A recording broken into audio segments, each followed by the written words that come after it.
Game 14. It's actually the last game of the World Chess Championship. Good stuff.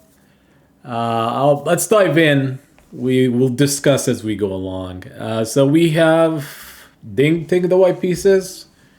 So I felt like maybe he could play in London to try to go for tie breaks, to play the tie breaks, or should he play some kind of like, Catalan, English, or the Reti opening. So we had knight of 3 Reti opening, d5, g3, c5. We have bishop g2 and knight c6. You don't want a castle here because this allows like e5. So this is something you probably need to avoid. So we had d4, which is a good move, e6. Then we have castles. We have pawn takes, knight takes. So usually here there's bishop c5, something like you take, not touching the king. Here, and then something like c4. This is very... that would be like interesting chances for Ding to play a position like this, which normally how this goes pretty much in this line. We had this move. It's not a move that you see in the top level. I think, what Yukesh is trying to say is, if you take, I'm taking with the knight. I'm not taking with the pawn. I'm going to discuss a little bit more, like, at the very end of the game, after the game, discuss about the openings, choices by Yukesh, and also for Ding. What is my perspective about this whole thing? So we had knight here. Then we had c4, which is typical in this line. As we discussed, c4 usually gets played. Should you trade? And then c4, knight takes here, knight c6. And then we had queen d1. Taking here is walking into some activity. Usually, white has enough compensation for the pawn and usually could get it back. So this is perfectly fine. So d4. And then we had e3. So should you take, maybe trade, and then bishop takes e3? That, white position is really good. You have to consider that, 3 versus 2 and, in the possible in the end of the game. So we had bishop c5 here, takes, bishop takes. We had knight c3, which looks like, position looks like there are something. White has something going because of the bishop sitting on c8 for some time. 3 versus 2. But I feel like black could still hang on. Of course, it's not like winning anything for white. But knight b5, it's a move, and then I think bishop b6, b3. So there's queen f3, queen e2 idea to get the rook at f. d1, rook f d1, rook d1. I am not sure which way is the best. I mean, you could argue and say, this is possibly a move. Maybe even queen f3. They're all looking at some activity and, rook d1 and start moving the bishop to this diagonal as instead of b3 and bishop b2. That was a choice that Ding could have done. b3 is played, and it's should you also trade queens? White is just comfortable in this position. We had a6, and then we had bishop here, and then so b3 allows black to do some like forcing sequence here. So you have to do like some kind of defense on bishop b2 protecting the knight, and then we had e5. So after here, queen d2 looks like white still have something going. So when you push a pawn, we talked about this many times. You have to be careful which pawn you're moving. So e5 is just try to get the bishop activated somewhere, not in h3, but this diagonal that I'm pointing out. But you're giving up a square on d5. So each pawn push in chess is very strategically, could give you weaknesses. In this case, it gives you like d5 square weakness, but sometimes you could push a pawn and there's a weakness, but you could take care of it. So we had bishop e6. Hold on, did I miss a move? No, queen d2 is pretty nice, and then we had. Anyway, should you take here? You don't want to give up the bishop, the bishop pair for no reason. That would be actively good position for white. So we had bishop e6, and then we had knight d5. So, black is more than happy. Should you take, I could take here, pawn takes, and then, then you have some play, against maybe the e5 pawn. Pieces are well placed for white. Black could start equalizing, but it depends on how white proceed with the move, the remaining of the move here. So we have b5, and this is actually what becomes very critical here. I actually felt like after b5, bishop takes d4 was possibly the only move. I think, in my own opinion, should you, let's say, take here? No, not take here. You have to take with the knight. And then some f4. And then this is the only way you could play on, putting some pressure on, you may have a pass pawn. It's not clear if it's going to win, but at least this is a way white could proceed with comfortable game. It's easy to make moves. I mean, Digga was still taking time in his moves. So this may be like the only way you could play for white, just to try to get something going. The way Dink did it is just a little bit strange. I don't know if taking this pawn makes sense. If you ever get to play e4, I guess maybe, but you're not gonna promote the pawn easily or anything. Black may be feeling that he's equalizing right now. Easier to play, for black. I don't know about knight f4. This may be like a draw offer, to be honest. Every piece is gonna trade off, so you could argue and say this is a free piece. No, you take on c6, which actually happened. Takes. Bishop takes c6, takes, queen takes, and then moving the rook because the bishop was attacking the rook. And it feels here, like, if anything, it looks like a draw to me. Like, it's very balanced position, even after rook here, queen b6. White could have played bishop d7, bishop d5, ways to try to trade down. And then it's just simply going to be a draw. So after trading, let's say like bishop d5 or something, maybe like takes on b4. Or you may just take here and then b4. Just to fix a pawn somehow. And so that, it wouldn't be easy for white to create a, like a pass pawn or something. Even if he did, like this position is not a problematic. He could still defend this for black's perspective. So here feels like it's a draw all across the board. Takes, then we have b4.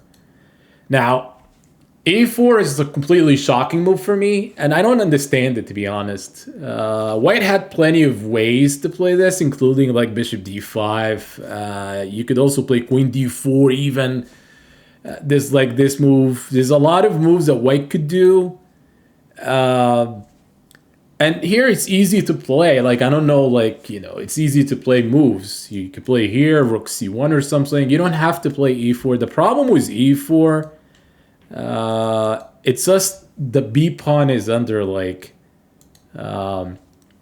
you voluntarily giving the pawn. So I know what's happening here. You could give up the pawn at b3 and trade most pieces and still be drawn ending. But you don't want to be passive like this. There's no reason you have to give up. Yeah, I mean, you're here, right? Hold on. We're going back. Before here,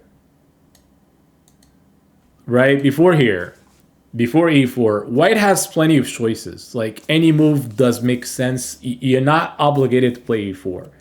And the a4 is not going to give you like a pass pawn where you could start pushing.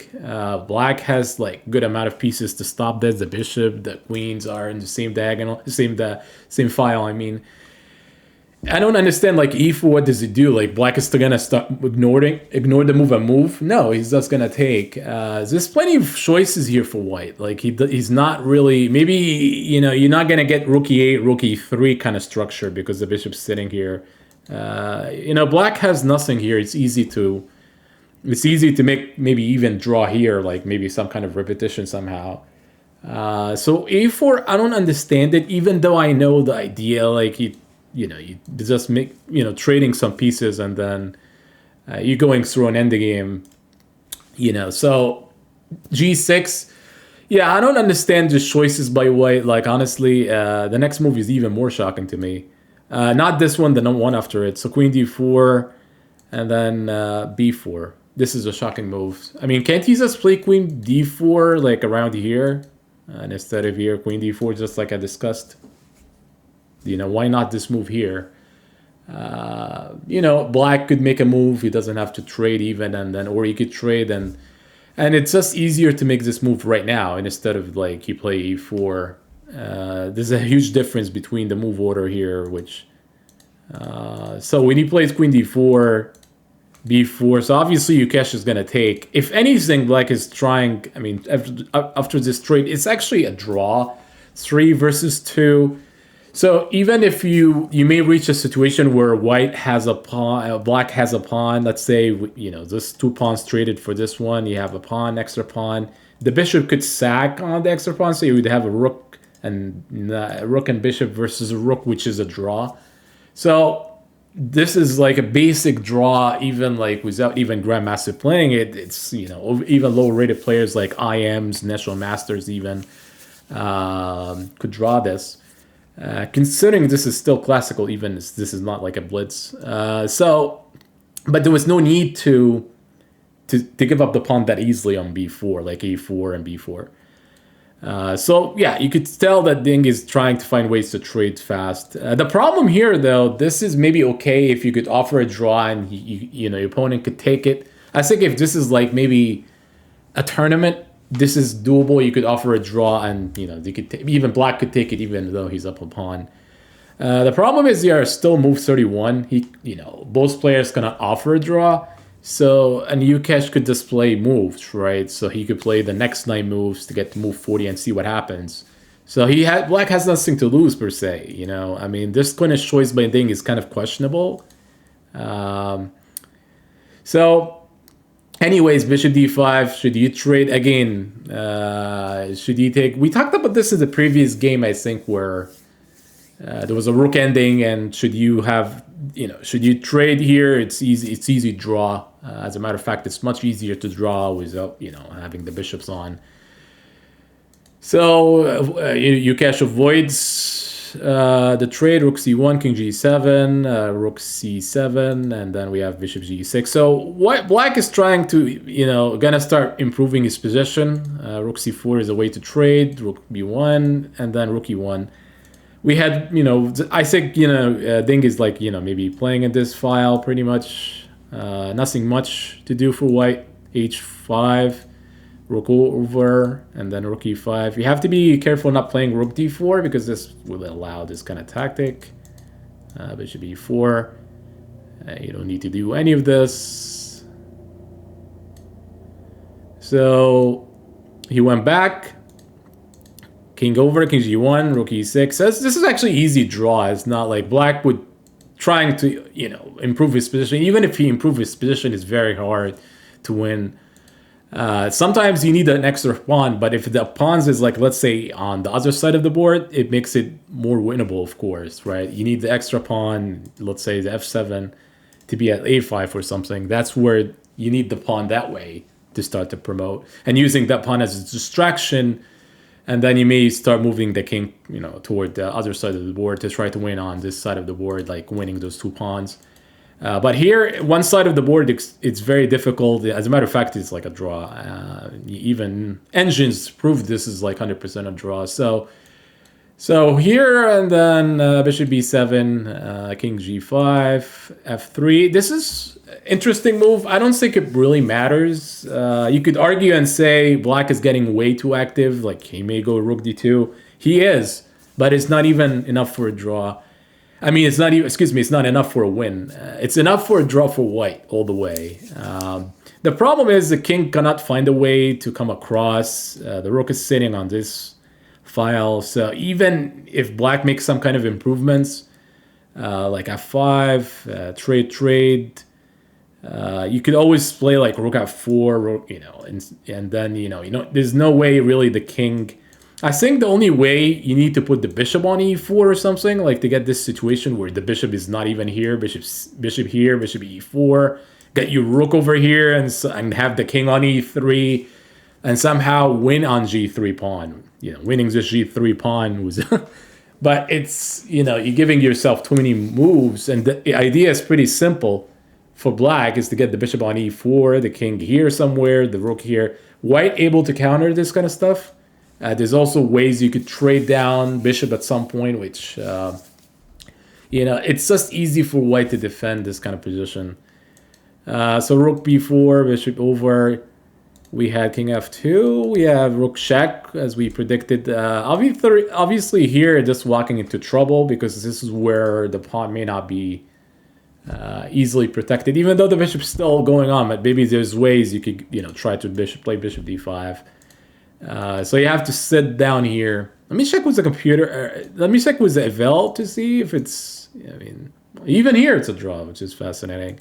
But this is maybe one way Ucash is playing for is like, but even here is because the king is attacking the rook, so maybe he is not enough time to play bishop d5 here. Even if you do, you may just trade on d5 and then play king f2 back again, and you cannot win this position. So even if you trade on d5, let's say we're giving up a move. I'm just giving a move out. Let's say here, and let's say I make a move like something like here. Trade, trade, trade, and then king f2. And this is where the eval bar is just saying equals 0, 0, because you cannot just win the pawn. You may just need to try to get rook e4, but even this, it is not obligated to take. And there are some lines where the rook goes back to the back rank, you start checking, and it's an easy draw for White's perspective. Even in blitz, in blitz format, if you're giving this to somebody who's a grandmaster playing this in blitz, they would be able to see the pattern. This is like more like a pattern, ending game pattern, how we could draw this, so it's easy. However, we go back, we have check here, and then we had king down, which is okay. King f6, rook b6 check, and then you could see that he's gonna go back to b4, I think. Bishop here, a little bit, yeah. So I don't know. Sometimes this is where things could go wrong. You probably need the bishop closed somehow. I could visualize a way black could win. I think maybe the bishop belongs to, let's see, c6 or something.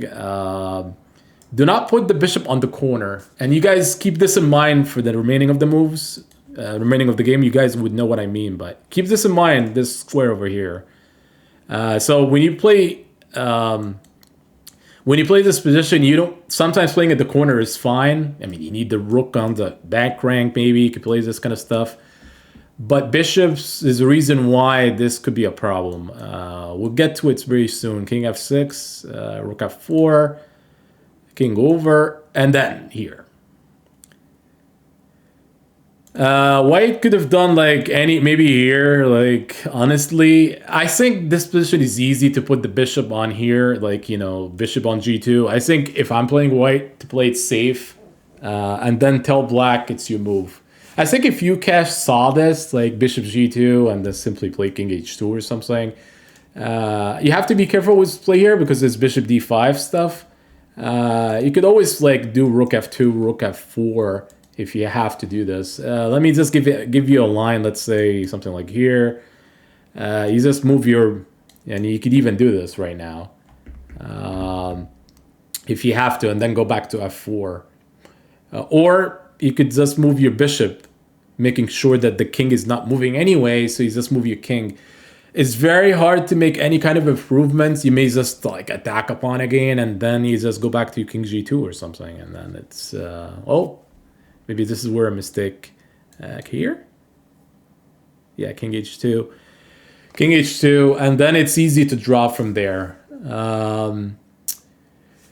It's just easy. It's not difficult. Should you see the pattern? So the problem here, going back, we had this. Why this move is so bad? And he played it fast, I think. I think Ding had like 9 minutes. I don't know why he speed up. He's giving some increment. So even if he's playing in time trouble here, it's easy to play considering the increment. Maybe he could go down as low as maybe 1 minute and still able to draw this game, actually, because he's still getting 30 seconds as you go along. I don't understand rook f2, and here's the issue.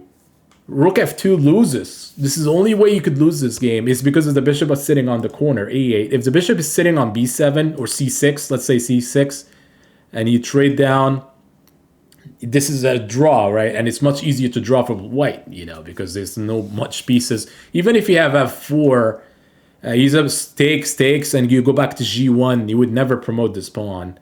There's ways you could draw this a lot easier once everything is traded. However, the problem is the bishop is stuck on e8, and this is what I would caution with people playing on the corner like this. Black found a way to trade everything. You pretty much, the reason rook f2 is losing is because you're gonna trade here, king takes, and you're just gonna force a trade of bishops. Now trade of bishops, and you have the up position. Black is winning. So when exactly, I mean, Ukash during the game was like, as soon as this happened, rook f2, he knew that this is wrong because the bishop's sitting on e8. So takes, bishop here. You cannot simply, if the bishop was here, you just play bishop a6 or bishop c8. F4 does not do anything. So unfortunately here, and this is actually a winning pawn ending, kingdom pawn ending. So here, I mean, obviously here, and you play here, and this is simply winning, and then you could always play this here. This is a winning pawn ending. I mean, honestly, it's bad for Ding to lose such a game. Should he draw this, which he should have drawn the game, he would, he play a tie breaks. Honestly, I'm glad there's no tie breaks. I'm not really was going for one player. Like wasn't really aiming for one player. I felt like, Ukesh winning, it's historic win. And congrats to Ukesh. He's actually the youngest world champion. This record doesn't happen every single day. Such a record like this, the youngest player, I think he's 18, they become a world champion at, I mean, that for chess is pretty good. We never had this before, and this is historic. And usually I like historic, when it comes to history, this is going to be on the books, right? So for Ukesh, this is big deal. For India, it's big deal. I congrats to everybody from India, and also Ukesh himself for the good game, good performance. I think he's well deserved in my own opinion. I mean, he played very good. The candidates, there are some mistakes in the match, but he's 18. There are some improvement he could do, which he will, and he'll become much more better player than we will see today. Regarding the openings, here's my take about the openings. Ukesh finding new ideas, but they are not deep enough. Meaning, I remember the English when c4 e5 was played. You guys remember the f6 move? I think it was just like an idea. It's not meant to be like 40 move deep or anything like this. It's just like a small idea. It's the same with this game, knight e7. So when you take on c6, you take with the knight. You don't want to take with the pawn. It's not necessarily like deep lines. You really have to be cautious about when you play if you're getting hit by like by a prep that it happens to be a 40 move deep, then you have to worry because you might lose because you're playing technically a computer.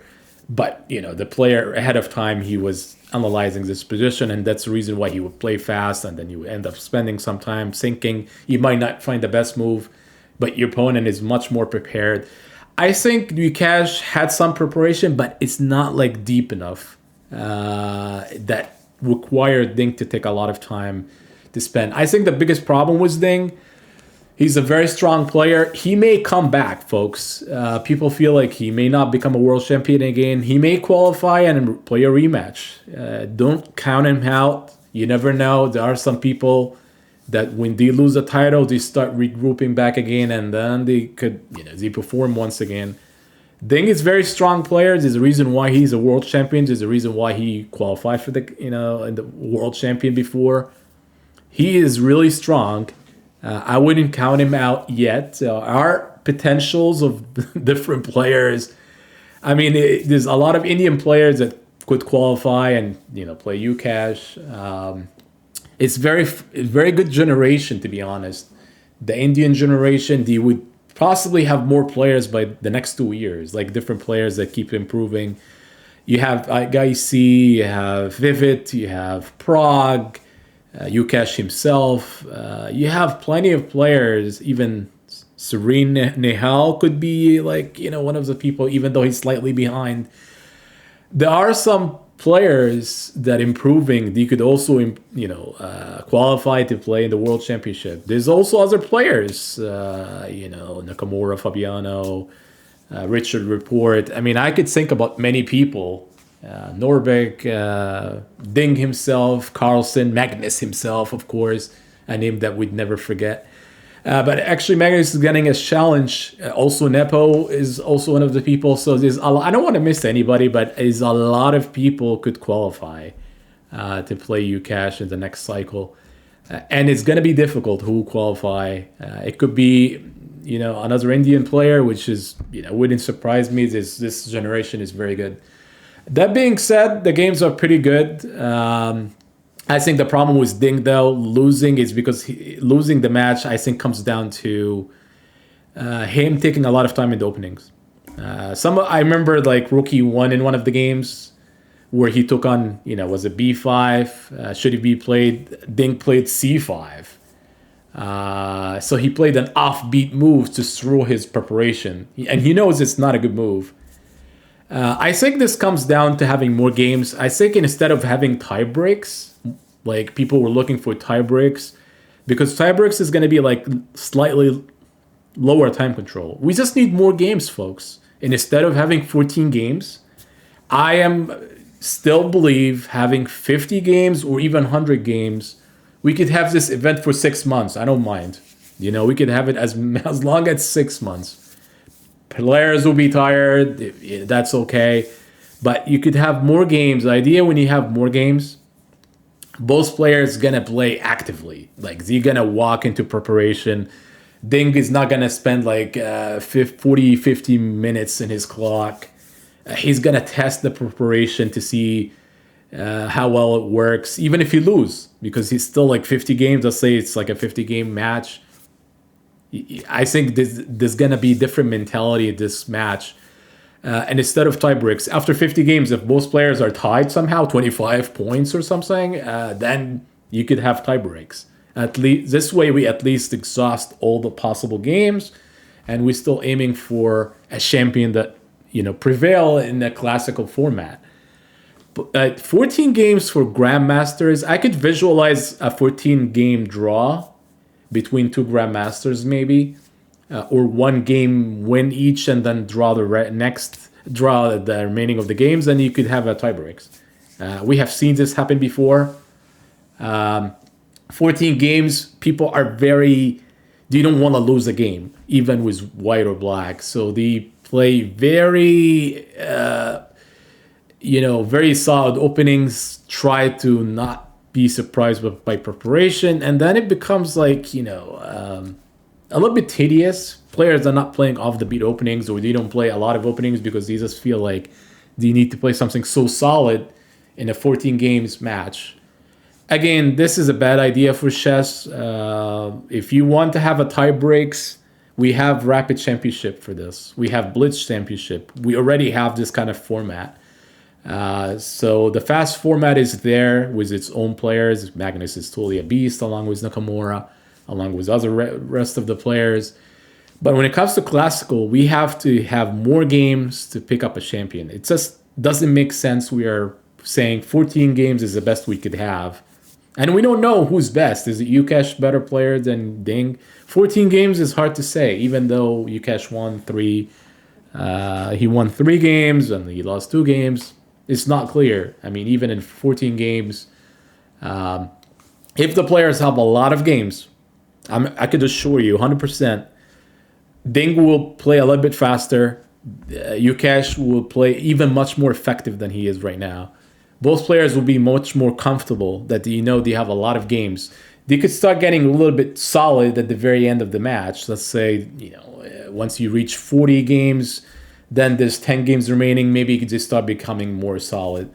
And that's the reason why I'm saying 100, because, you don't want players to start playing solid. You want people to be like having actively to play whatever they want to do. They walk into certain preparation. We could see a lot of theory. We could see a lot of things happening that contribute to chess. We could see a lot of preparation that we haven't seen because, Ding is avoiding it.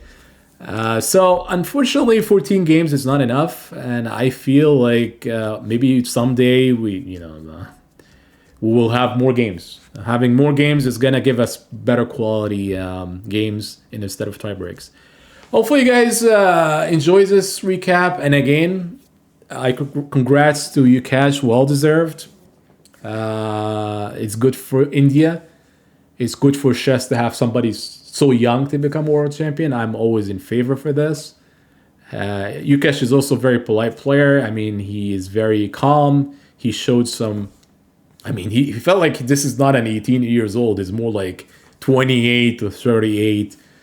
Very nice, very quiet, and very also determined. And even if this were to be, even this, should we take this as tiebreak, he could have won. I mean, I don't know. Like people count him out. Never count anybody out. Maybe rapid is not his thing, but he could still play. He could still perform. So I still believe it's well deserved. Just because this game ended in. It wasn't in Dink's favor, but he could have still lose the tie breaks. Who knows? But well deserved. And we'll see who's possible game reviews coming in. Congrats once more, folks. It was nice to see this settled without tie breaks. All right, folks. Thank you for tuning in. See you for next videos.